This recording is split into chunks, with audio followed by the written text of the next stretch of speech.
الحمد لله رب العالمين حمد الشاكرين والصلاة والسلام على خير البرية محمد وآله الطيبين الطاهرين أما بعد. باب معرفة الفروض ومستحقيها. الفروض المقدرة في كتاب الله تعالى 6: النصف والربع والثمن والثلثان والثلث والسدس على التضعيف والتنصيف. گزشتہ سبق میں ہم نے موانع ارث پڑھا کہ وہ معنی جس سے کوئی وارث میراث کی اہلیت سے محروم ہو جاتا ہے اور وہ موانع اس کے اپنے اندر موجود ہوتا ہے، اور یہ کل 4 ہے. سب سے پہلے رقیت، اور دوسرا قتل کہ جس سے قصاص یا کفارہ واجب ہوتا ہو، تیسرا دونوں کے دین کا مختلف ہونا، اور چوتھا دونوں کے دار کا مختلف ہونا. آج کے نشست میں ہم پڑھیں گے کہ اللہ تعالیٰ نے قرآن میں جو حصے ذکر کیے ہیں ان کی معرفت کا کہ کون کون سے حصے ذکر کیے، ساتھ یہ کہ کن کن کے لیے وہ حصے ہیں. تو کتاب کی طرف دیکھتے. الفروض المقدرۃ فی کتاب اللہ تعالی 6 کہ وہ حصے جو متعین ہے کتاب اللہ کے اندر 6 ہیں.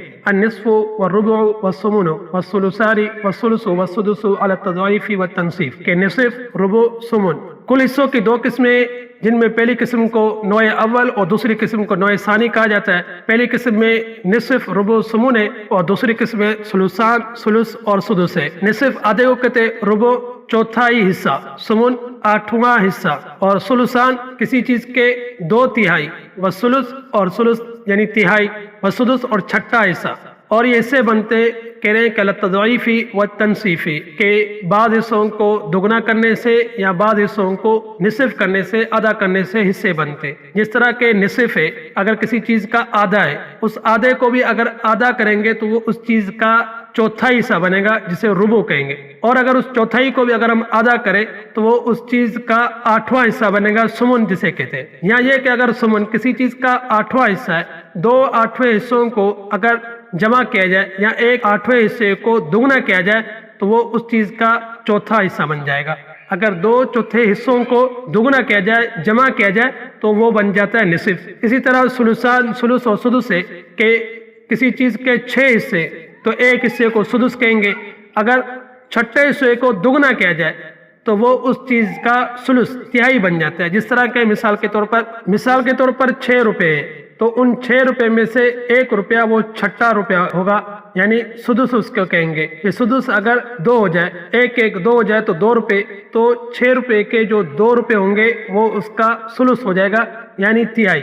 6 میں سے 2 اس کا تہائی کہلاتا ہے. اگر 2 کو دگنا کیا جائے یعنی 2 ثلث کیا جائے تو یہ 2 ثلث یعنی 4، یہ 6 روپے کے ثلثان کہلائیں گے. اسی حساب سے تضعیف کے بعد حصوں کو دوگنا کر کے، جس طرح کے سدس کو دوگنا کرنے سے ثلث بن جاتا ہے اور ثلث کو دوگنا کرنے سے ثلثان بن جاتے.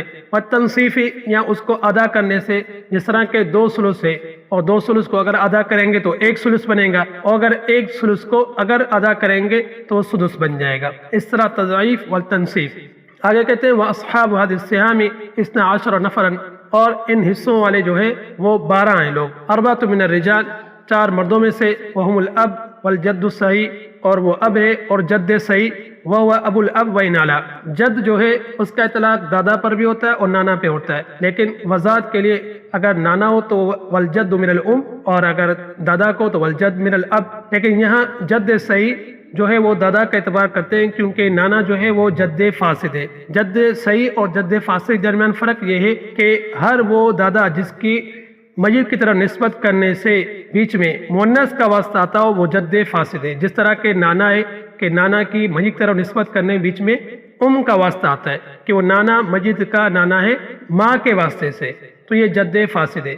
اور جد صحیح اسے کہتے ہیں جس کے بیچ میں مؤنث کا واسطہ نہ آتا ہو. اس طرح دادی کا جو والد ہے وہ بھی جد فاسد ہے کیونکہ دادی کا جو والد ہے اس کی میت کی طرف نسبت کرنے میں دادی کا واسطہ آتا ہے. اس طرح نانی کا جو والد ہے وہ بھی جد فاسد ہے. تو ہر وہ جد جس کی میت کی طرف نسبت کرنے میں کا واسطہ آتا ہو، مؤنث کا واسطہ آتا ہو تو وہ جد فاسد ہے. اور جد صحیح اسے کہیں گے جس میں مؤنث کا واسطہ نہ آتا ہو، جس طرح کے دادا ہے، پردادا ہے، تردادا ہے. کہہ رہے ہیں والجد الصحیح وہ ابو الاب، وہ باپ کا باپ ہے، وَإِنْ عَلَا، اور اس طرح اوپر. والأخ لأم، اخیافی بھائی، والزوج، اور شوہر، وثمان من النساء، اور 8 عورتوں میں سے ہیں، وَهُنَّ الزَّوْجَةُ، ان میں سے ایک بیوی، والبنت وبنت الابن، اور بیٹی اور بیٹے کی بیٹی، وَإِنْ سَفَلَتْ، اسی طرح نیچے لیکن مذکر کی اولاد کا اعتبار کریں گے، بیٹے کی اولاد کا اعتبار کریں گے، بیٹی کی اولاد کا اعتبار نہیں ہے۔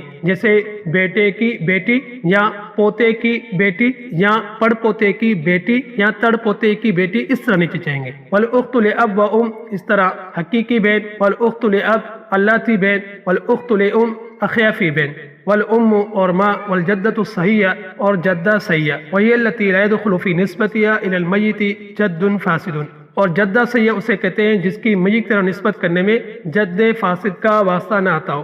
ابھی ہم نے پڑھا کہ جد فاسد اسے کہتے ہیں جس کی میت کی طرف نسبت کرنے میں مؤنث کا واسطہ آتا ہو، تو یہ جد فاسد ہوا۔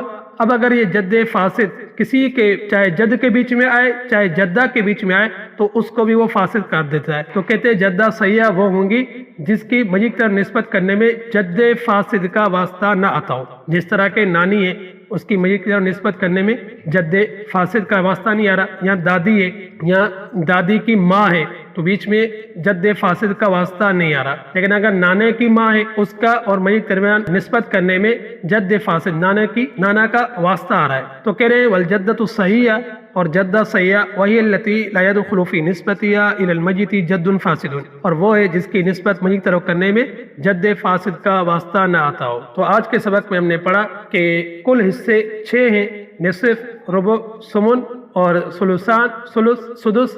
ان میں سے ایک کو نوع اول اور دوسرے کو نوع ثانی کہتے ہیں۔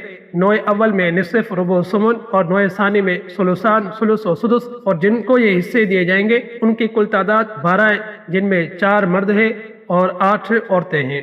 آج کی نشست کو یہیں پہ ختم کرتے ہیں۔ وآخر دعوانا الحمدللہ۔